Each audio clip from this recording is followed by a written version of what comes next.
আসসালামু আলাইকুম গাইস। তো আজকে ছিল 17 নম্বর রোজা, আর এটা হচ্ছে স্পেশাল একটা দিন ছিল। তাই কোথায় গেলাম আর কোথায় ইফতার হলো সবকিছু তুলে দিলাম এই ছোট্ট ব্লগে। তো ব্লগটা শেষ পর্যন্ত দেখতে থাকো। আজকে সকাল সকালই আমি বেরিয়ে পড়েছি বেলডাঙ্গা যাওয়ার জন্য, ডাক্তারবাবুকে নিয়ে যেতে হবে। আর ডাক্তারবাবু বলে দিয়েছে যে আর 9টা 15-এর মধ্যে ঢুকতে হবে, তার জন্য তাড়াতাড়ি করে চলে আসছি। আর এটা হচ্ছে বহরমপুর ব্রিজ। আজকে ওয়েদারটা ছিল খুব মেঘলা মেঘলা। তারপর আমি ডাক্তারবাবুর এখানে পৌঁছে গেলাম। তো এই যে বিল্ডিংটা দেখতে পাচ্ছ, এখান থেকে ডাক্তারবাবু বেরোবে, তাই আমি ওয়েট করতে লাগলাম। আর ওয়েট করতে করতে ডাক্তারবাবু চলে আসলো। তারপর আমি ওখান থেকে বেরিয়ে গেলাম আর বেরিয়ে সোজা চলে আসলাম বেলডাঙ্গা। তো এটা হচ্ছে সেই বেলডাঙ্গা জায়গা। তো এই জায়গাটার পুকুরটা দেখো কত সুন্দর, সবুজ একদম। আর ওই দিকটা হচ্ছে সরকারি হসপিটাল, যেটা বলছে বেলডাঙ্গা সরকারি হসপিটাল।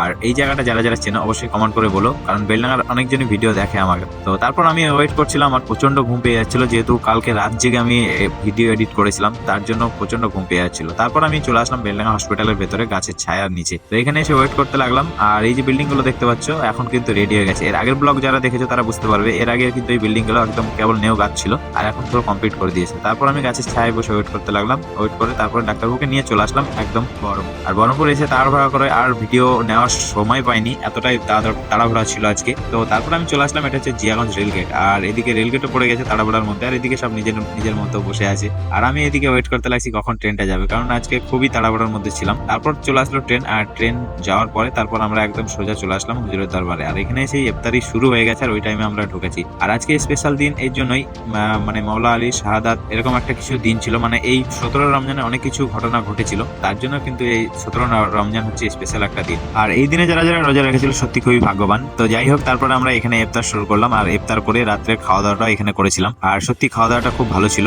আর কারা কারা কোথা থেকে আমার ভিডিও দেখো অবশ্যই কমেন্ট করো, কারণ কমেন্ট করলে আমার খুব ভালো লাগে এগুলো। তো এদেরকেও নিয়ে নিলাম ব্লগে। তারপর আমরা চলে এসেছিলাম, ওই পাশে হচ্ছে রেল লাইন আছে, আর এই দিকটা দেখতে পাচ্ছ ওটা হচ্ছে লালগোলা চলে যাচ্ছে, আর এই দিকটা হচ্ছে বহরমপুরে চলে যাচ্ছে। তো আমরা এখানে বসে কিছুক্ষণ আড্ডা দেওয়ার পর তারপর ওখান থেকে বেরিয়ে গেছিলাম।